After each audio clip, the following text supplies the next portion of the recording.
Piedad es la madre Alsacia con sus hijos en brazos.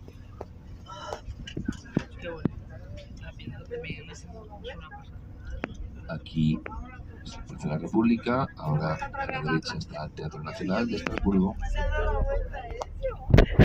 y la biblioteca. Plaza de la República se llama ahora. Antiguamente era la Plaza del Kaiser, la Plaza del Emperador.